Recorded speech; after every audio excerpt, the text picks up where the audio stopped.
Continuing a series this week. This is part 2 of a series called Remember. The remembrance and what we're talking about is to do with what happened that week prior to Easter. Easter's early this year. I wanted to do a 4-part series. I really wanted to focus on at least the 4 cups that happened at a Passover meal. I started last week. We did the first cup.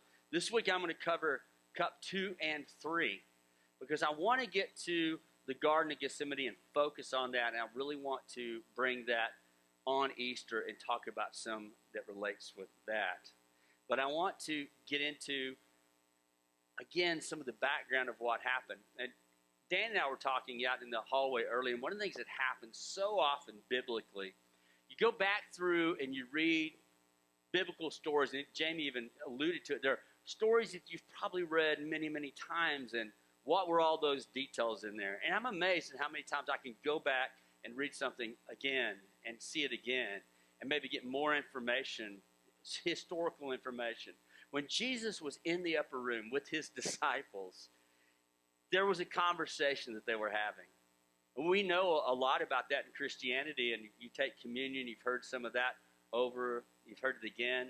Easter time, you hear a lot about what led up to the time he was on that cross.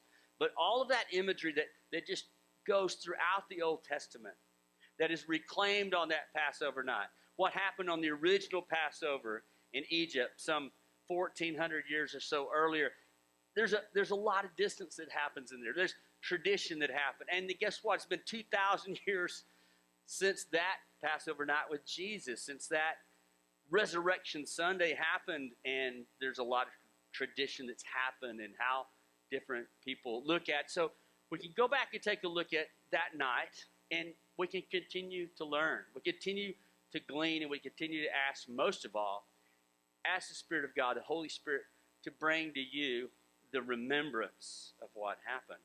Remember what he specifically did. Remember what he was alluding to for a long time prior, how God set up that Passover night. There's no mistake in that.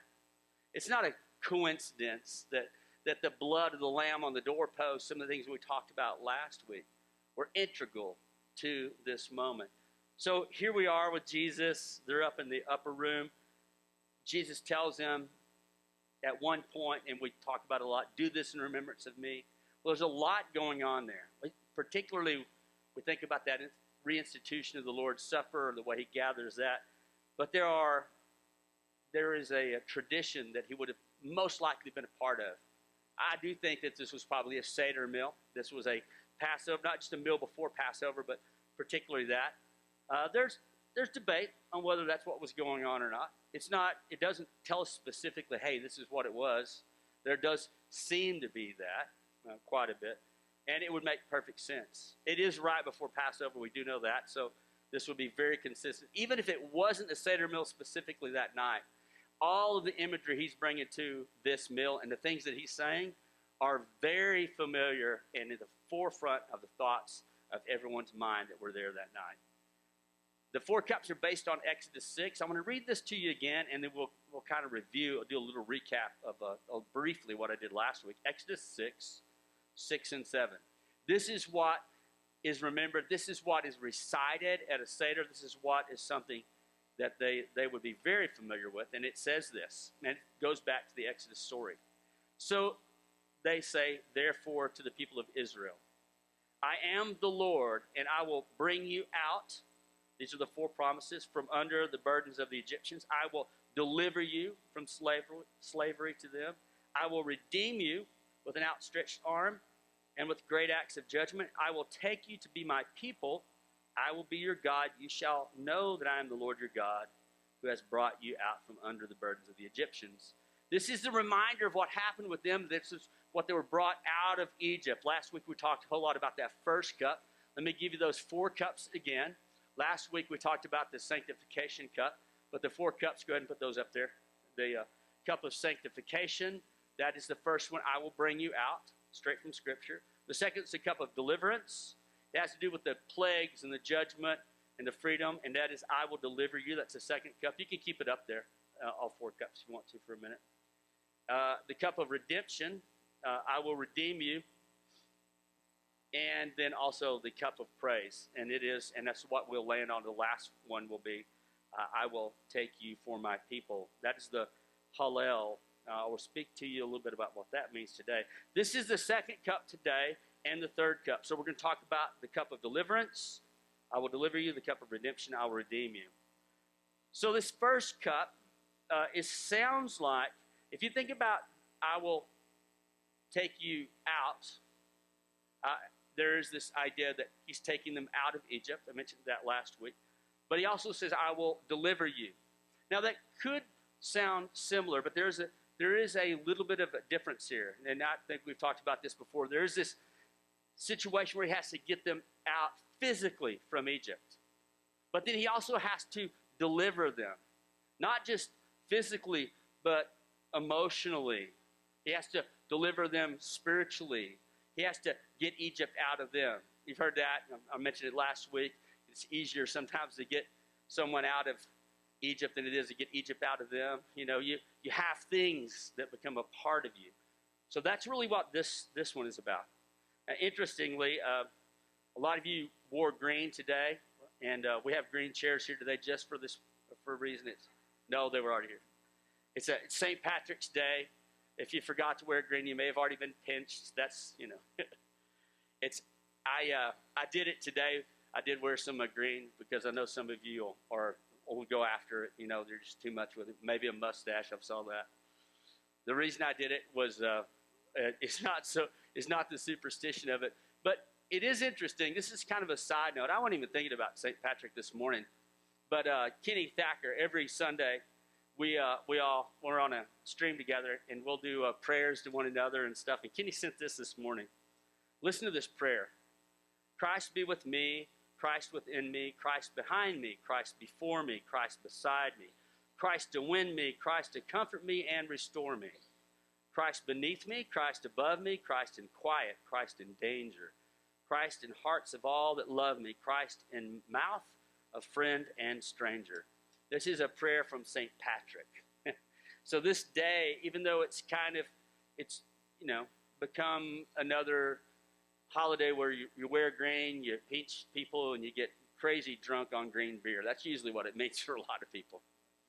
It was more than that. St. Patrick was actually a real person around the 4th, 5th century. We're not sure exactly when. But his story is interesting. I'm not going to go into great detail, but what happened was he was a British young man, as a teenager. He was kidnapped by Irish pirates, taken into Ireland. He ends up escaping, but spending most of his life there. And he begins to, because of his strong Christianity, converting Irish people. He is known as the patron saint of Ireland because he won thousands of people to Jesus Christ because he was taken there as a slave to Irish pirates. Now, how cool is that? That's a trick of God in and of itself, isn't it?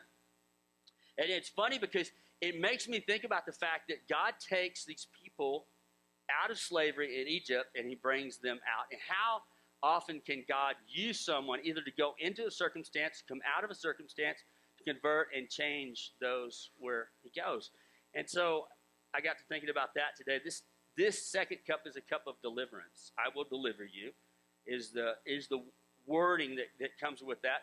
It is a cup that would have been taken in the supper. We talked about last week. The first one is taken right off the bat. The second one is taken before they get into this blessing. Before there is a blessing that comes with the meal. And there is, I mentioned this last week, there's no particular specific mention of this cup being taken biblically. Most of the other cups, there's argument. You can see where the first cup was. Luke mentions that. We know where the third cup is. That's the most defined one. I'll get into that in a little bit. This one is not specifically defined, but the understanding of this wording would have been something they would have looked to. I will deliver you. I will rescue you is really kind of the wording that goes with that. In the Hebrew language, I don't have a slide for this. We've talked about it before. I know that Charlotte's done it in her study. There's a word called nephesh. And the nephesh is literally your neck. And it a lot of times gets translated as soul or your life.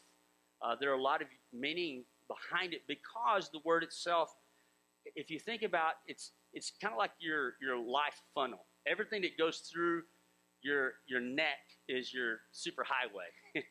It's where your food and water goes down into your body. It's where your blood flows down and back. The oxygen you breathe in, it goes into your lungs, and then it brings oxygen back to your brain. You can choke someone out in wrestling. They'll do a hold where you choke somebody out. You cut off blood flow. You cut off their wind. They will pass out because your head needs your body needs your head. There's a mutual need. There's a lot of life that's going on. Your central nervous system goes through your neck. Just think of everything that's going on in your neck region. And if you have trouble with your neck, you know, it's nothing like a pain in the neck. You need your neck. It's an important thing. It is your nephesh. It has a whole lot to do with your life. And that highway is important as a two-way street. The whole idea of what happens at this first cup, if you think about it, the people get delivered out of Egypt. Now, God has a time where he has to take and get that Egyptian influence. They've had 400 years of influence. It's in the people. And God knows that their nephesh, their life, their soul, their body, their will, their emotion, their desires have been really cut out by all of this. I know I did a series about different kinds of sin, and I talked about iniquity.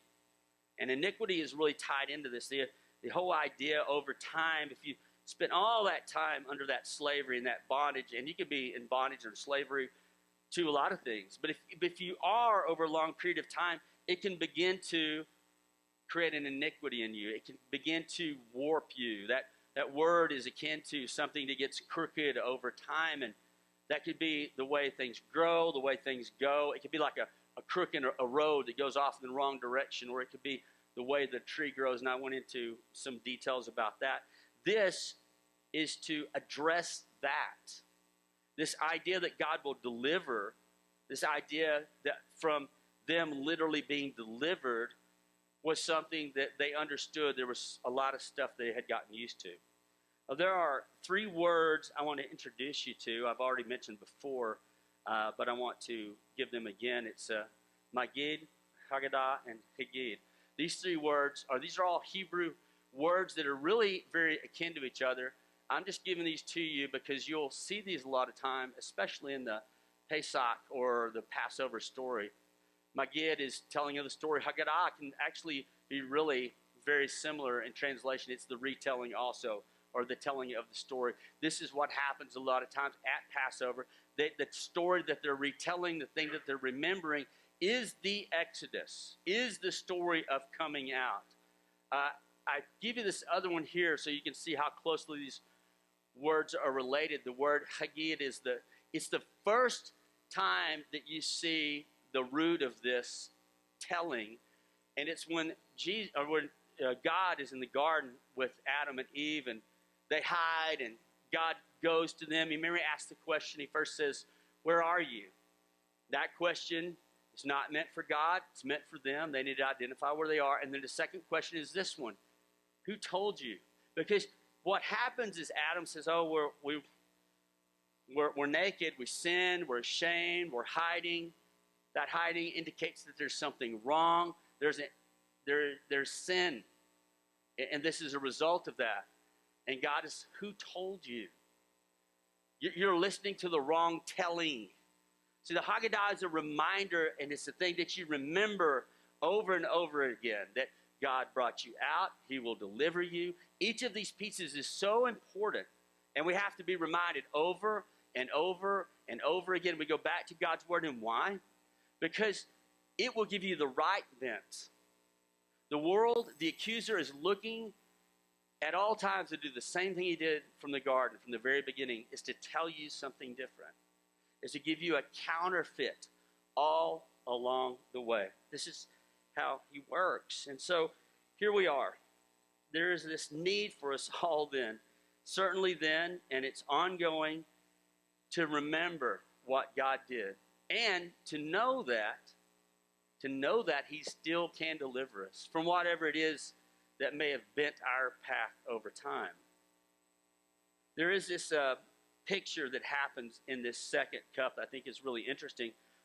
They would take traditionally, and still may sometimes take this second cup, and as they pour it, they will take their finger and they will pull out 10 drops from the cup to remember the 10 plagues that happened. Because it was necessary that there would be this remembrance that what did God do? I've mentioned this before. He brought these plagues to Egypt, in that region, all of that, not only so that they would be convinced, that Pharaoh would be convinced, that the people would understand the power of God, but they would see it definitively over time. The last of which is the most powerful is the Passover. When the firstborn die, except for those that are covered by the blood of the Lamb. That is such a picture of them being removed from that, and God delivers them by his blood, and those drops are reminders of this. It can be compared to the deliverance of Pharaoh. It's a comparison and a remembrance of the blood of the Lamb. Now, I mentioned Hallel earlier. Hallel is Hallel, Hallel. It's the first part of hallelujah. It's a praise offering to God. In the Psalms, there are sections. There's one that's called the Great Hallel, sometimes referred to in Psalm 136. But these Hallel passages, the Egyptian Hallel, is Psalm 113 to 118. And this is a big part of that story. So it would be told during this Passover time. Oftentimes, the first two, Psalm 113 and 114, is early. That would be at this part. They may recite it or they might sing it. The last part, the Great Hallel, or the ending part of the Egyptian Hallel, would likely be sung at the end. Again, I'll refer to that when we get to cup 4. But there is this portion where they're looking again at Psalms at this part early before the meal. Psalm 114 is one of the ones that they would read. I have Psalm 114 for you. This is just a portion of that, 1 through 8. But listen to the kind of thing that they're paying attention to. When Israel came out of Egypt, Jacob, from a people of a foreign tongue, Judah became God's sanctuary, Israel his dominion. The sea looked and fled. The Jordan turned back. The mountains leaped like rams. The hills like lambs. Why was it, sea, that you fled? Why, Jordan, did you turn back? Why, mountains, did you leap like rams? You hills like lambs. Tremble, earth, at the presence of the Lord, at the presence of the God of Jacob, who turned the rock into a pool, the hard rock into springs of water.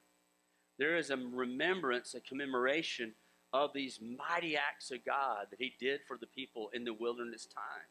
That God parts the Red Sea, God parts the Jordan, God brings water from a stone. He is the God that is in control of all these things. And if he is the God that can deliver people by creating a highway through the Red Sea, then he is a God who can deliver you from whatever you're up against. This is that clarion call of what's going in that moment.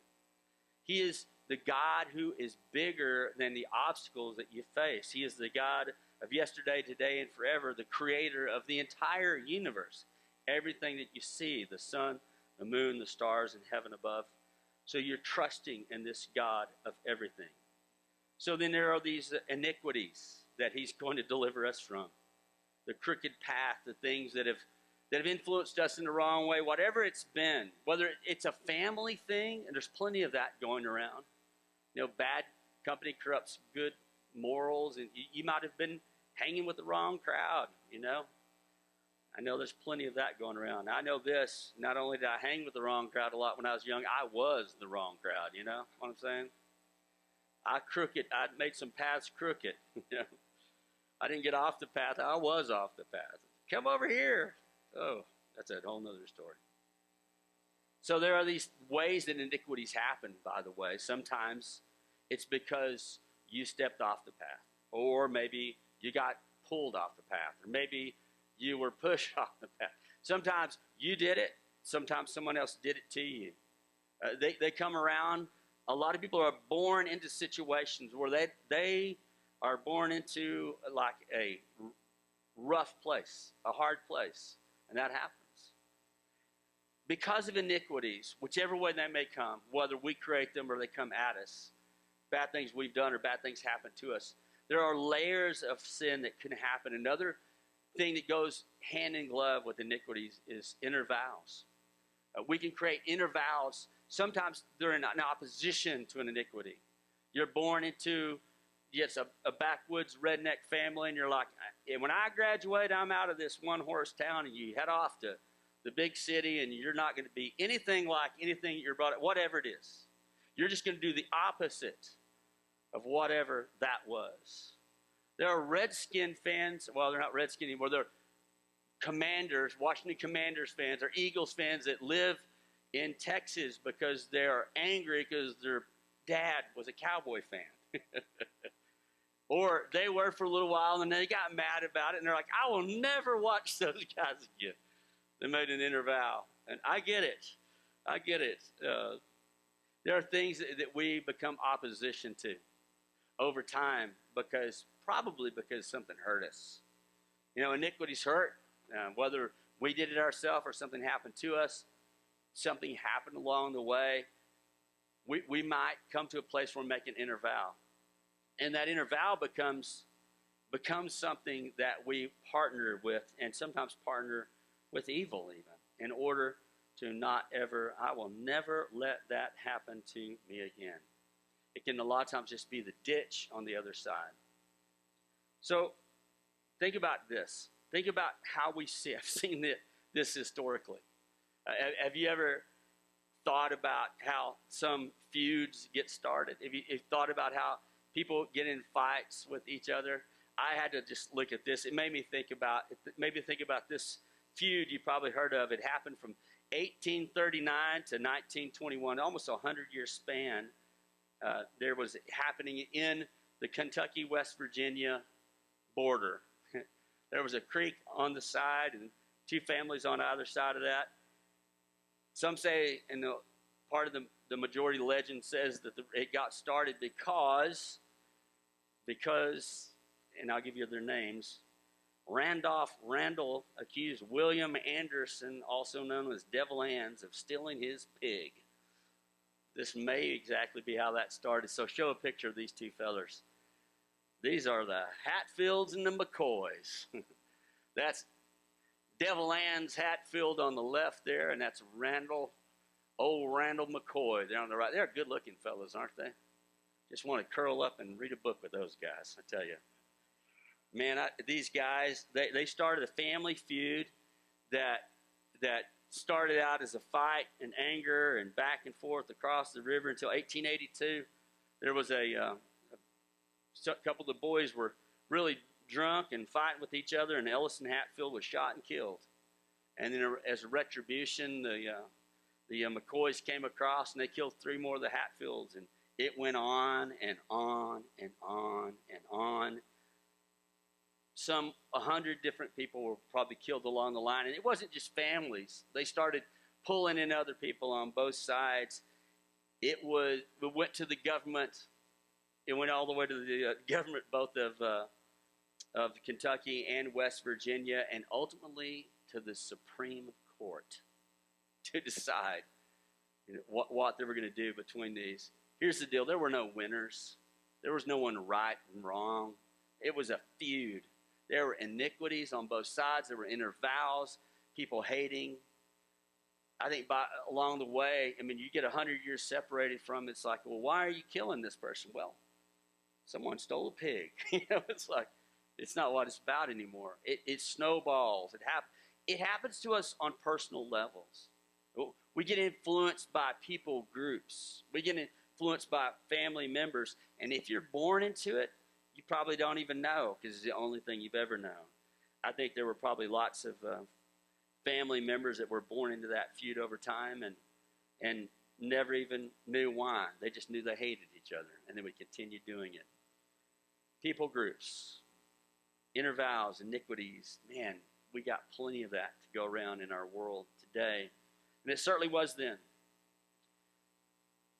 My point would not be even in bringing them up that there's anybody in that is the winner. In fact, I think that the reality is that a lot of people do that, and we all end up as losers.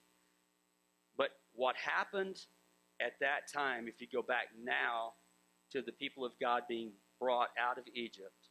Now think about this. Think about all the anger now between these two people groups. There was the majority of the Hebrew people, even while the plagues were going on, they're kind of going, I don't know, is this going to be good? Is this not going to be good? To them, it was almost like a civil war. They've been there 400 years.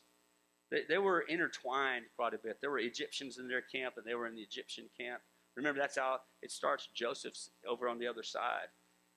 There's a lot of intertwining going on with these people. And God had to get them out of there. He took these plagues to split them definitively. So much so that by the time they're leaving, now the Egyptians are coming after them to kill them. I'm sure there were plenty of them that were like, I was perfectly fine with Pharaoh. I mean, we could just stay there. We had it all figured out. In fact, they kind of say that in just a little bit. And we'll see that in a moment.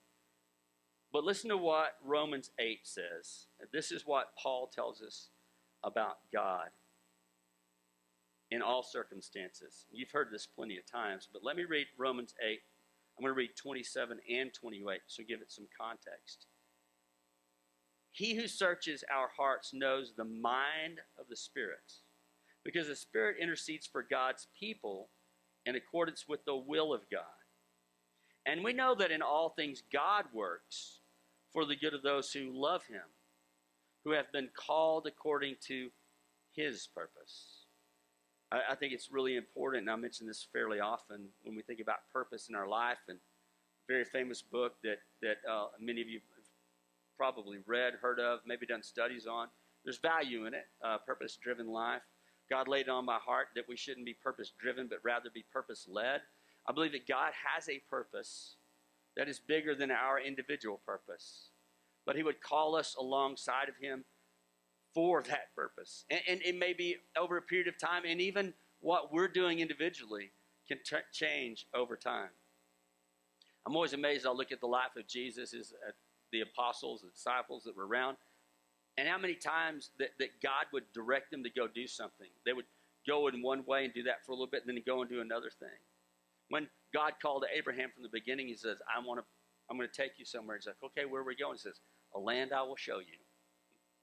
That promise is not even fulfilled in the life of Abraham. We see it in the Hall of Faith in Hebrews 11, that there is person after person after person that gets a big promise for God. They act on God's purpose, but the fulfillment of that promise does not happen over and over again. It's not God not fulfilling your purpose in life. He's fulfilling his purpose. We are created for his good works. We are his workmanship. These are the things that we get to understand. The beauty of it is this. This is the thing that we miss. When you operate in that, you find the greatest purpose that you would ever imagine. I want to partner with God for the thing that he created for me. And when I do that, the feeling of that, the connection of that is incredible.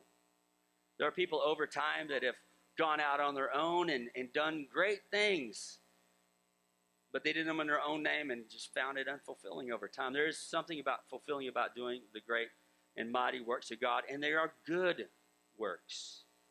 There's a funny way that you've probably heard this said a lot. I've mentioned some of it before. But in life, you're going to go through troubles and trials, and this is what's happening. They're being pulled out of Egypt, and they're going through stuff. They have to go through a wilderness to get into God's promise. And you may have heard it said this way: there is no testimony without a test. There is no message without a mess. These are some of the things that are really true. They're kind of kitschy and fun as a memory device, but they're true. The context of a miracle is an impossibility. We see the greatest miracles of God. Some of the greatest miracles are done during this time of Moses because God has to bring them through this incredible situation. The parting of the Red Sea is one of the most amazing, just trying to think about what that looked like, how God parts the sea, drops a highway in there. Because it would have had to be that. It couldn't have left it muddy on the ground. It couldn't have left it rocky. There had to be a path for them to go down. It had to be something they could get there on. And God restores that part or creates that way. He creates a path. He gets them there. And then just as he opened it, he closes it. Not only to deliver them, but to deliver them from the enemy. He takes the enemy out. He brought them all along the way. The Egyptian army's been enticed all along the way. Because think about this. If he doesn't crush them at that moment, if he gets mad later on, Pharaoh and all of his army, don't they just go, so you know what, they're still over there. It's not that far away. They just take the army and come later. There was an appointed time on both sides of that God had this whole thing planned out and going on. But I guarantee you this, it would have been really scary that day if you were the people being led out. And that is one of the things that they get into, one of the things they're scared of. I'll get to that in a minute in cup 3, but this right now, this second cup of Passover, is God delivering his people. Inner vows, iniquities, soul ties. You know that these people, because they were interrelated, I guarantee you there were people that were interrelated even through marriage in that region. And Moses' own wife was not a Hebrew person. There were marriages, intermarriages, and God had a way of bringing people in, grafting people in, having people leave. There was a lot of that going on. There are soul ties that we talk about that we can have in our physical. That is, we get related to someone over a period of time, or maybe someone in our past that we were really closely related to. There could be negative soul ties that we have in life, but they had soul ties. There were people in their path along the way where their souls were meshed together, and God said that now must be removed. Moses was raised in Pharaoh's palace. He was, as a child of Pharaoh, I guarantee you, he had buddies and friends and everything he was raised with that were part of that, and he had to get that out over time. It wasn't just an easy, clean, well, they were over here, they were over here. There was a lot of intermesh going on. God delivers them from soul ties, iniquities, inner vows, and we still have all of those today. On a spiritual level, we still need actual deliverance, and it happens, what Romans tells us, by the Spirit of God. It is only by his Spirit, but easily by his Spirit, that he takes care of all this. If he's the same God that parts the Red Sea, he can take care of those problems with us as well. That's what this cup is about. At that moment, after they would finish this, they would read that first Hallel, the beginning of it.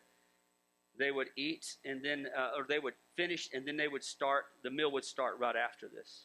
One of the things that happens at that moment is that they would take bread and they would dip it in the herbs. They didn't have like spoons and stuff. They had bread. So they had these herbs, and part of the Seder meal was these bitter herbs, which is a remembrance of the bitter time that they would have been in slavery.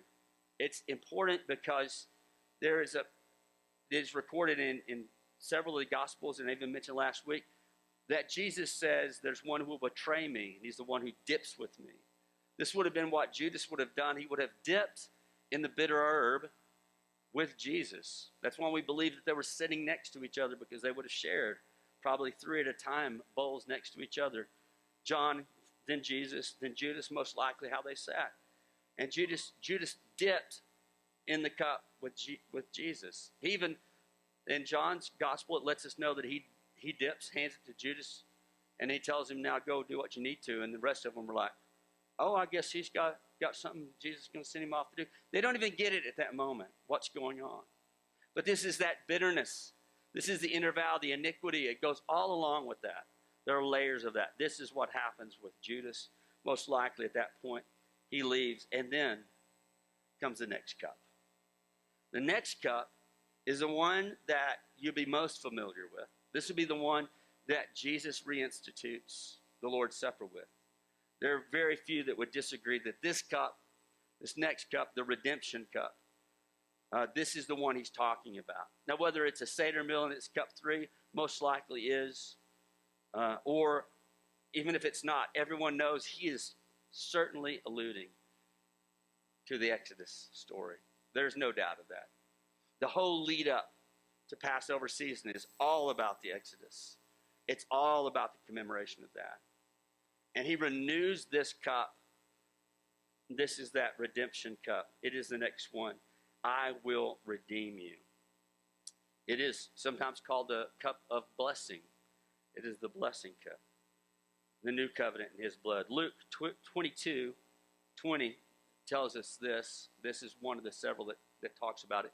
In the same way, he took the cup after they had eaten, saying, this cup which is poured out for you is the new covenant in my blood. So this is the cup that they would have had as they ate. He broke the bread. Just prior to this, he says, this is my body broken for you. But he says, this cup, and this is the third cup. After supper, he took it. This is the one that we know is the one that they take as the third cup. And he says, this cup now is poured out for you, a new covenant, my blood. He is changing the rhetoric of what they would have understood that to be. It would have been, this is the redemption cup. He's saying that, but he's not saying it by the blood of the lamb on a doorpost so that they would be covered in the Passover. But instead, it would be about his blood spilled. He takes the place of the sacrificial lamb. It is very important. The redeemed promise that he's now giving them is to take that language. And then Paul tells us later on in 1 Corinthians, he goes back and he has a long part in there. But 1 Corinthians 10, go ahead and put that up there. 1 Corinthians 10, Paul tells us, the cup of blessing, there's the name, we bless, is it not a partaking of the blood of the Messiah? The bread which we break, is it not the partaking of the blood of the body of the Messiah? So he very particularly says this blessing cup, to one of the things they would have called it, the cup of redemption, the cup of blessing, is the blood of Jesus.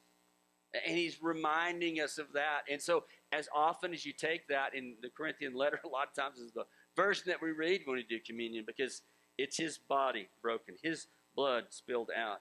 And Paul's saying, isn't it not? It's a rhetorical question, because it is. That's why he's saying it. Is it not? Because it is. This is the blood of the Lamb. This is what is remembered. And the other part that is remembered is the parting of the Red Sea.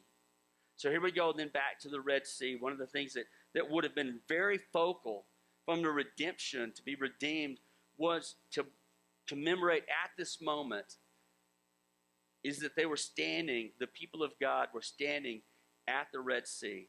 This obstacle they cannot possibly get past, and the Egyptian army pressing in. And they're like, what is going on here? How will you deliver us from that? How are we going to get out of here? So let's read then the Exodus. Exodus 14, 11 and 12. This talks about what the people say. Exodus 14, 11 and 12. Go ahead and put that up there. You got that one, Mike? It's not. No. Well, I'll go ahead and read it. It's Exodus 14, 11 and 12. Then they said to Moses, is it because there were no graves in Egypt that you've taken us away to die in the wilderness? Why have you dealt with us this way, bringing us out of Egypt? Is this not the word that we spoke to you in Egypt, saying, leave us alone that we may serve the Egyptians? For it would have been better for us to just serve the Egyptians than to die in the wilderness. See, there's that whole conversation.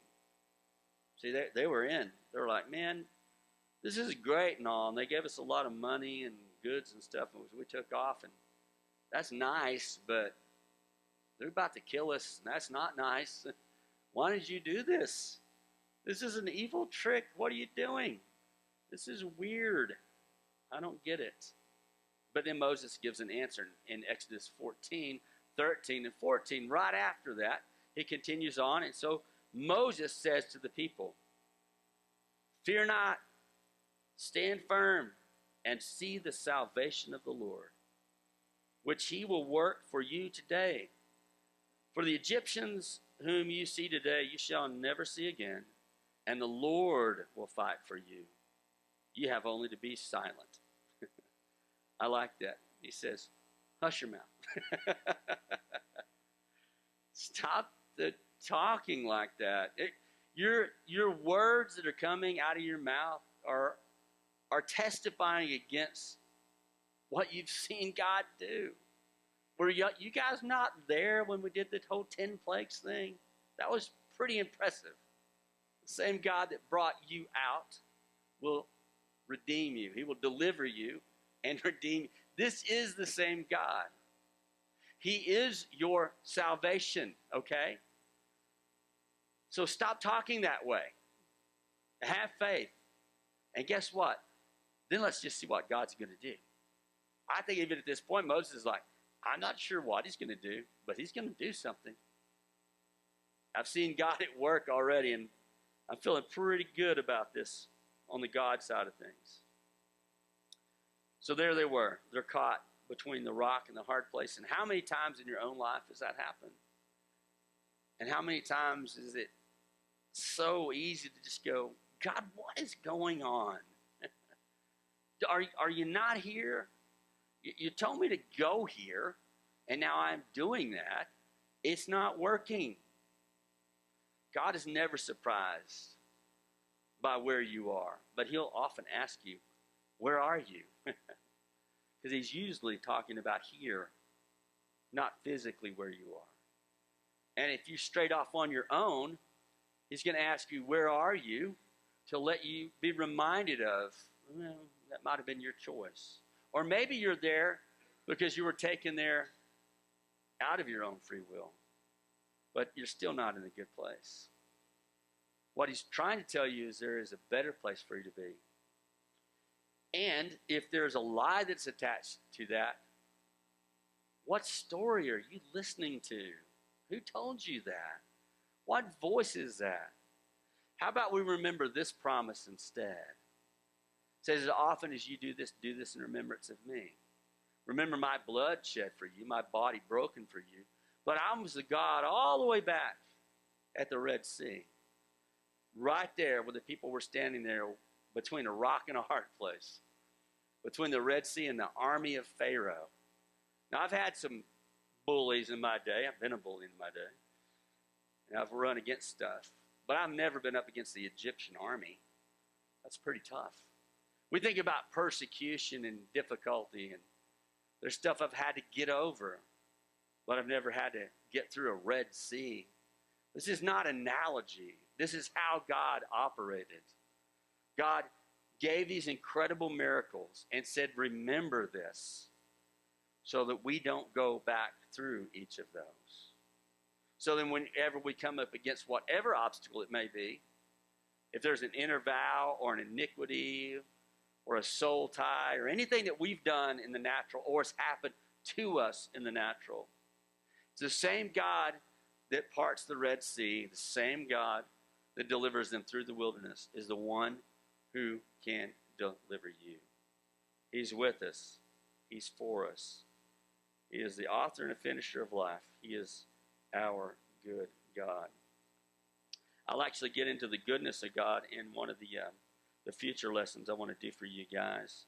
And it is something that carries through all of this, though. He is our good God. If he's for us, what could possibly be against us? We remember not only his blood shed on the cross, but everything that God has done for people throughout history. There is an interesting thing. Is this part of the cups? As we conclude talking about it, I want to read Matthew 26 for you, 29. Something that Jesus says that's kind of a precursor of what happens in the next cup. I tell you, I will not drink again of the fruit of the vine until the day when I drink it new with you in my Father's kingdom. Actually, I skipped. I gave you the Alice and Matthew. Go back now to the Mark one. They both kind of go together. And when he had taken the cup and given thanks, he gave it to them, and they all drank from it. He said to them, this is my blood of the covenant, which is poured out for many. Truly I say to you, I will never again drink of the fruit of the vine until that day when I drink it new in the kingdom of God. And then this part is important too. After singing hymn, they went out to the Mount of Olives. This particular passage gives us a little bit of a clue and insight to the order in which they did things, which, by the way, fits perfectly with the Seder meal. They have the cup that they drank after the meal. They have the Great Hallel, that is the singing of praises. But he says, I will not drink. After the third cup, he said, I will not drink again from the vine. So next week, we're going to be looking at the fourth cup and the fact that Jesus says that he doesn't drink and what that means. There is a Mishnah passage. It's old commentary that's very old commentary that talks about the Torah and the Old Testament. And it says this: they mix a third cup. He blesses the meal. The fourth cup is concluded with Hallel. This is about Passover, without thought about Jesus at all. This is totally Jewish. It's concluded with the Hallel, and he says, with the concluding blessing between these cups, if he wishes to drink, he may drink. But between the third and the fourth cup, he may not drink. So he would have said, I will not drink. But he says it more definitively. And we'll look at that in the coming weeks. I just want to give you a little bit of a teaser for that. Psalm 116:13. This is also part of the Hallel, and it would have been a very emphatic piece that's said, to be said at multiple times within the service, and it's one that's used throughout Judaism even to this day. I will lift up the cup of salvation and call on the name of the Lord. There is always this prevailing idea that there is a need for the cup of salvation because it is the remembrance of what God did for them in the Passover. When Jesus makes that proclamation, now as often as you drink this, do this in remembrance of me. He is reclaiming that portion. He's saying it's not just about the blood of a ram or lamb on a doorpost, but rather it is about my spilled blood for you. And as surely as you remember the drops of blood that go along with the plagues and that final lamb, remember me. I think we should be aware of and historically understand all the significance of this information that goes on, because it brings a richness to us, and we're not overlooking the fact of the massive obstacles and the huge spiritual implications of what were going on in the upper room that night when he was later to be betrayed. So next week we'll dive in on that a little bit more. And we're going to be moving towards what I've already mentioned before. We're going to be moving towards Easter. Next week is Palm Sunday, then Easter. It's amazing to me it's this soon, but it's coming. It's early this year. Be a part of that. If you missed the first part of this, go back and listen to it. I think you'll get a lot out of it. And then invite other people, not just because, there's such a great speaker here. Charlotte does offering every week. But because we should always, everything that we do it in remembrance. We will take communion again on Easter as we culminate that. But I want us to just keep this in mind. Keep so much in mind that Jesus, what he did at that time. And what did he do? He didn't just take a time. God didn't just address inner vows and iniquities and soul ties in the Old Testament by bringing them to a stark reality, but he still does that to this day. And you might have even thought of something that's gone on in your life, stuff that has shaped you through the years, good or bad. Maybe things that you've said to yourself along the way, I'll never do that again, or I'll always be this way. Or so many things that we say, man, we do that. It is a defense mechanism, again, usually from a hurt, and it happens. But God says, I'll help you with that too. And if there's there's a relationship that's been a part of you, a habit, a hang-up, an addiction, these are the things that God has the power to address. This is what his blood comes against. This is the same Spirit that rose Jesus from the dead is the one who's here for us today. The same one that got him through the Red Sea. So we'll end today, and we'll give an opportunity for, if you need prayer, you come forward and you can pray for anything that God's laid on your heart to pray through. If you want to pray for a friend or loved one or someone you need prayer for, come here. Grab each other in prayer. This is how we end each week. But if there is a thoughtful prayer that God's laid on your heart, you can come pray with me. You can come pray at the altar, however God's laid on your heart. But understand, the Spirit of God that was there at the Red Sea, the Spirit of God that rose Jesus from the dead, still the same Spirit that's here with us today. So as we end, we'll just remember that. Amen.